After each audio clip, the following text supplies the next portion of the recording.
I've been making for some months now. Two vital calls.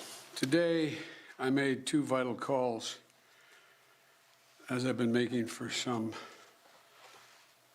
months now.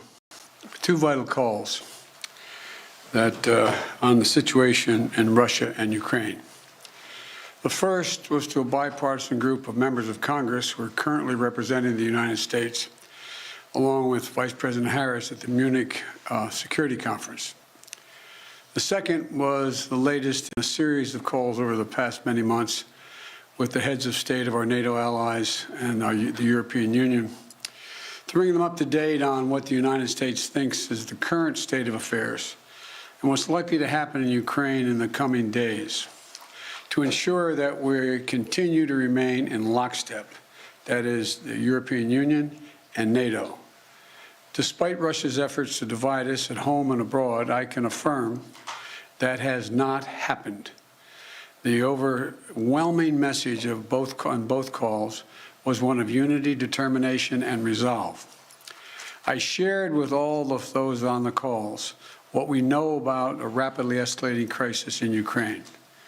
Over the last few days, we've seen reports of a major uptick in violations of the ceasefire by Russian-backed fighters attempting to provoke Ukraine and the Donbass. For example, a shelling of a Ukrainian kindergarten yesterday, which Russia has falsely asserted was carried out by Ukraine. We also continue to see more and more disinformation being pushed out to the Russian public, including Russian-backed separatists, claiming that Ukraine is planning to launch a massive offensive attack in the Donbass. Well, look, there is simply no evidence of these assertions, and it defies basic logic to believe the Ukrainians would choose this moment, with well over 150,000 troops arrayed on its borders, to escalate a year-long conflict.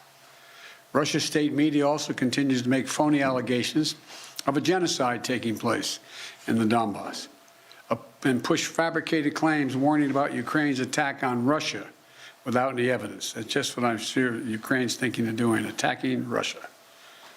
All of these are consistent with the playbook the Russians have used before, to set up a false justification to act against Ukraine.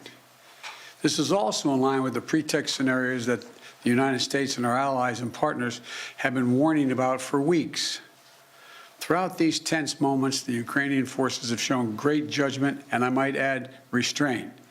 They refused to allow the Russians to bait them into war. But the fact remains, Russian troops currently have Ukraine surrounded from Belarus along the Russian border and with Ukraine to the Black Sea in the south and all of its border.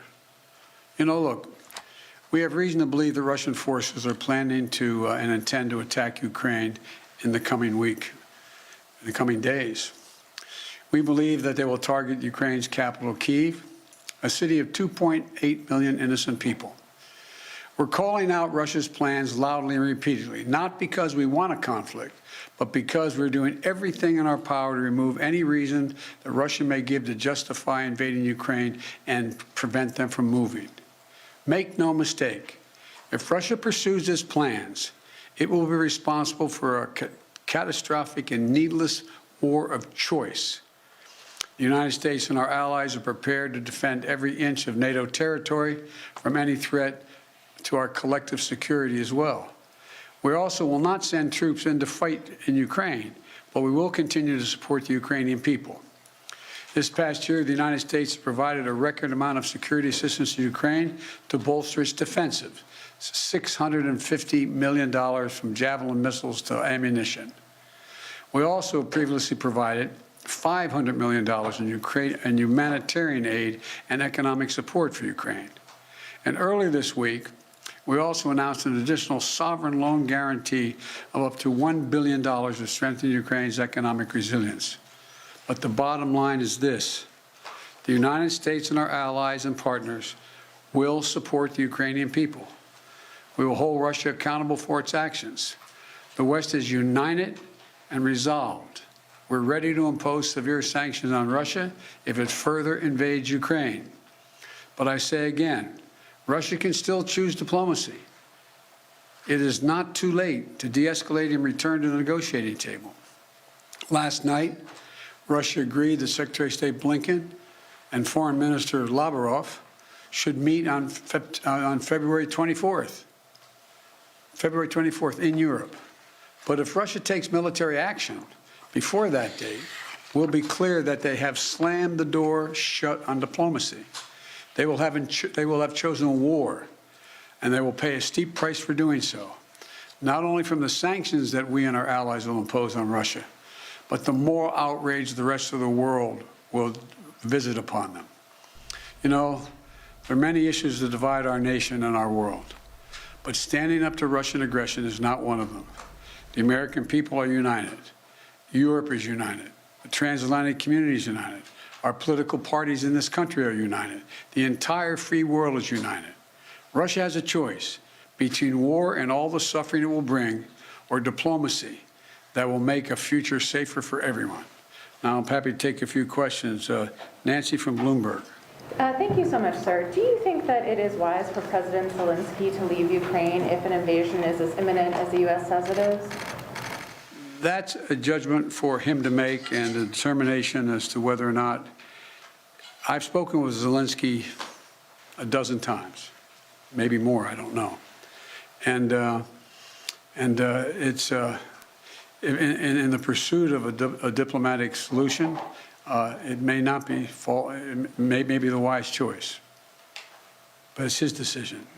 And do you have any indication about whether President Putin has made a decision on whether to invade? Do you feel confident that he hasn't made that decision already?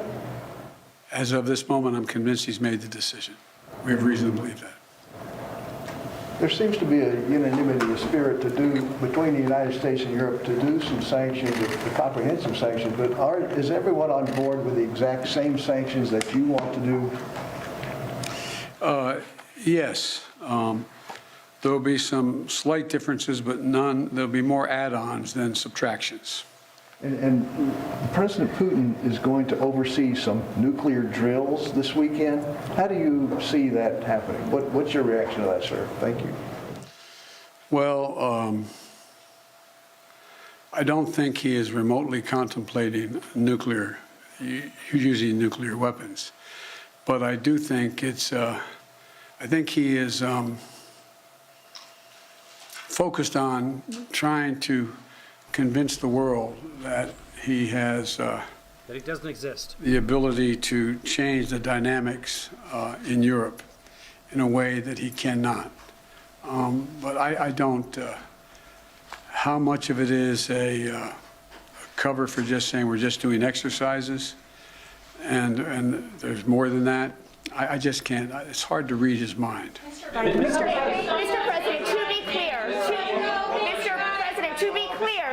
to be clear, you are convinced that President Putin is going to invade Ukraine. Is that what you just said a few moments ago? Yes, I did. Yes. So is diplomacy off the table then? No. Until he does, diplomacy is always a possibility. What reason do you have to believe he's considering that option at all? We don't We have know. a significant intelligence capability. Thank you very much. Thank you, guys. Thank you. No, diplomacy's off the table. We're not going to talk to him, and we're just going to hope that he invades Ukraine. What kind of question is that? Yeah. We're done with it. State of the Union's coming up, guys. So a couple of things in there. Yes, Darren. What they're suspecting is happening is a false flag operation, which is similar to what the Japanese did in the early 1930s. They wanted to invade China, so they blew up a train in Japan and then said, oh, it was the Chinese. And they used that as a reason to attack Japan. What's going on right now, according to sources on the ground, is that in the Russian-Ukrainian disputed territory of Donbass, which is it is actually part of the Ukraine, or Ukraine, either one is correct, I looked it up. Hold on, here's some old footage. Let's get rid of it. There we go. That's on the border right now. So what's happening there is the Donbass region has been in conflict. That's the eastern part of Ukraine. Let's look it up. Let's see. Donbass. How do you even spell it? I'm such a Donbass. I don't even know. Oh, I got it right. Donbass region. Let's look it up on the maps, and we'll pull this up. So let's make it big. There we go. So you've got Crimea down at the bottom here. This is what Putin already invaded back in 2014, and there's a story of false flag there as well. Here's the Donbass region. This is the eastern side of Ukraine. It's surrounded by Russia. There are a lot of Russian-speaking people there, so that has been in conflict basically since the fall of the Soviet Union, when Ukraine got the Donbass region as the countries were split up after the fall of the Soviet Union. There are two territories in Donbass which are completely controlled by separatist leaders. These are people that consider themselves aligned with Putin and not with the Ukraine. Two of those leaders, both of the leaders of those two separatist regions, have told people, run for Russia. Get out of here, because Ukraine is planning a big attack on us to get rid of us once and for all and commit genocide. However, there's no indication that Ukraine would do that. There's been a semi-warm war. There's shellings there on a daily basis. There's separatists backed by Russia who try and attack the Ukraine. Ukraine retaliates. This has been going on for 7-8 years, and longer than that, but is a sort of a recognized war within the country itself for about 8 years. There's no reason that the Ukraine would decide to invade that space and rid themselves of the separatists right now, considering that they are completely surrounded by Russian troops to the tune of 160,000 Russian troops, tanks, armored vehicles. It defies logic, which is what President Biden just said. Trump would have said, they will face the significant fire and fury like nobody's ever seen before. This is just the calm before the storm. But I have a wonderful relationship with Putin. It's called Vladimir, and he gave me a soccer ball. You know, we call it soccer ball. They call it football. Did you know that? A lot of people don't know that. I found that out last week. What happened in Crimea in 2014, is that Russian television started showing a story that an old lady in one of the Crimean cities, which, by the way, the region is about 98% Russian speakers. It has historically been Russian, but Ukraine got it after the fall of the Soviet Union. So Putin wanted it back, and they started broadcasting a story that an old lady was drugged through a town square and beaten by the local authorities because she was Russian. But everybody in that region is Russian. So then the independent media in both the Ukraine and Russia went to that town square and talked to everyone they could find. And no one knew anything about the story. Nobody knew who this lady was. Nobody had seen it happen. It was a false flag attack. But it gave Putin reason to march into Crimea. And the world did nothing. We kicked them out of the G8, which was the 8 great economies of the world. It wasn't. They were about 11th. But now it's the G7. Russia's economy is not that big, and they're more than half based on petroleum. I should say fossil fuels. So crippling them with sanctions on that account could do some good. However, it's hard to cripple somebody with this Nord Stream pipeline. I don't know why I did this. I know why I did it, because everyone calls it the Nordstrom pipeline. It isn't. Nord Stream pipeline, because it's not even active yet. So you're taking away potential earnings, but you're doing nothing to hit them right now if you stop that pipeline. Germany doesn't want to stop the pipeline. Is this because Biden is in office and Trump isn't anymore? No. This has much more to do with Germany. Angela Merkel stated long and hard that she would not put up with any nonsense from Putin. And then the Crimea happened, and it's like, okay, well, let's keep building everything because we need the energy. So it's interesting. I think we're doing movie night tonight, guys. That's all the time I have. I have a doctor's appointment. They're going to look at my foot and hopefully tell me that it's good to go. Do you guys want to see my foot? We're done with the official broadcast. Do you guys want to see the x-rays of my foot from yesterday? I'll see if I can bring them up here for you if anyone's interested. It's not gross, it's just an x-ray. Excuse me. No, that was this is last year's State of the Union, which wasn't a State of the Union, and this is not the State of the Union. But we just saw previous to this. This is people marching in Ukraine or Russia or somewhere. This could be the Nazis too. I don't know. It's hard to tell. Let's see if I can pull that up. The pictures of my foot from yesterday. If anyone's interested, give me a second here, and I'll see if I can. There we go. Amazon.com photos, and let's see if they are uploaded. It would have been from yesterday. They are. Okay, so let me pull this over, and maybe you guys can take a look here. These are the X-rays from my foot. Let's see if I can go to a before and after while you guys are looking at that. Okay. My question is, does anybody know the Manchurian Candidate? Does that have any connection to the Russians' invasion to Japanese invasion of Manchuria? I don't know. I don't think it does. I remember the Manchurian Candidate and the remake, but I don't know why it was called the Manchurian Candidate. I'm not sure. There must be a story behind it. Let's see if I can locate an X-ray, the original X-ray, while you guys check that out. Nope. Amazon Photos is not as good as Google Photos, by the way, but Amazon Photos is free. If you have an Amazon Prime account, you can load your photos, your music up there, unlimited photos, not unlimited video, so you can back up your phone with Amazon for free. Well, you pay for it as part of your Prime membership. Also, there's a way to get around the increase in Prime membership. I've already done it, but Prime membership is going up $20. I'll explain another time how to do that if someone reminds me. Let's zoom in on here. This is where the original break was. I can move it up. Here we go. This is where the original break was. You can see the line. It almost went all the way across. It was up to here when it first happened, and there were several fissures around it, cracks in the foot. So this whole sort of, I'll call it a foot knuckle, but that's not it, was almost a Jones fracture. A Jones fracture goes all the way across the bone. So here's where we are as of yesterday. This is not quite healed. This wants to be a straight line.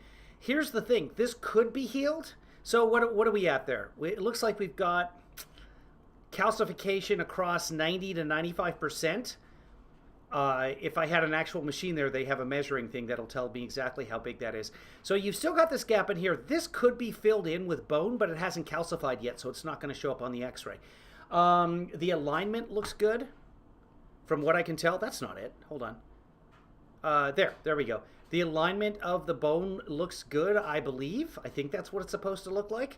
I have another picture as well. Let me dig that up. Give me a second here, because there's a secondary image we can take a look at. Here it is. This one does not look as hopeful. And I'll find out when I go to my appointment this afternoon. This one is not quite as hopeful to me. And I'll zoom in on this one here. You can see that this particular image, this looks good.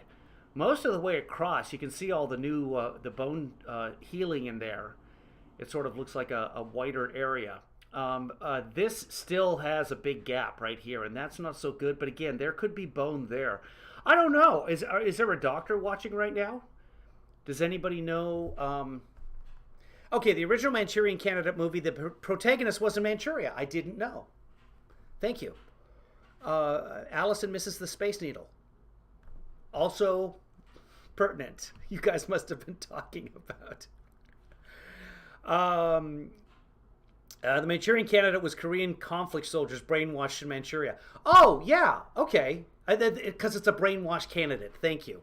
Both good reasons. I don't know if either one of them is true, but yeah. Yeah. I don't think we'll watch the Manchurian Candidate. I would like to watch the Billie Jean King thing. I think we might watch that tonight, unless people object strongly, like At Random often does. So we'll have to see. We'll make At Random happy. Lindsay is going to join us tonight. She's already said so. But who knows if that'll happen or not. So there's my X-ray. Anyway, that's that was just a puck of it on the screen, Kevon. Okay. It's a fucking lot of foot right there. But yeah, this one, it doesn't make me happy. This was the first one that I saw, and I had hoped that it had all filled in. We can take a look at the original X-ray. I think I can find it. Let me go back here. And maybe I can sort by, I can look by date taken. Give me a second here. Let's go back to November of 2021. And we might be able to find them that way because that is when I took the original X-rays. I see my foot. Oh, there we go right there. Okay, yeah, this is good. This is very good. Let's take a look at this. Let's shove that up there. So this is your original X-ray. Let me close up on it for you. So here's what it looked like to begin with. All the way across right there. Okay? Almost 100% breakage. Like, and it might, 100% break is very bad because you want your healing to happen as the blood flows through here. And when you separate the bone, like the bones still sort of stay together here, we think. That is certainly worse than not this. This looks much better than that all the way across. So that's good. You've still got this region in here, which is weird because in the original, it's good there. So I don't know if bone dies off in that region and then has to grow back. I'm not sure, but I'm not happy with this. So I don't know. I'll let you guys know. Excuse me, I'll post an update on Twitter later just to let you guys know on the real Twitter account. What speech is at 5? No speech is at 5. I put it at 5 o'clock because I didn't know when the speech was going to happen, so I just put it at a point in the future. There's no speech at 5 o'clock. That was the speech. We watched it, and the broadcast will end, and the 5 o'clock will go ahead. I do need some spackle on that, Marcy. That is absolutely correct. Let's see. And now it is, I got to get ready. I got to pack up and go. I've got the foot. I've got an audition, and then you guys want to do movie night, so I've got a bunch of driving around tonight, or this afternoon. I still, I am still in between houses. So I have to record the audition in the new studio and then come back here to do movie night at the Cooperall Studios. So we'll do that later, guys. If you don't know, hopefully, babe, it won't need a pin. It's in good shape. The alignment is good. That's the important part. If we take a look at the alignment, where is the alignment? If I go this way, there it is. The alignment, it looks like the original alignment, which is here. So this all looks good. There's the new alignment. Off to the left there, and this is the closer view of it. This is the view on top, I believe, without much weight on it. This is with a little more weight.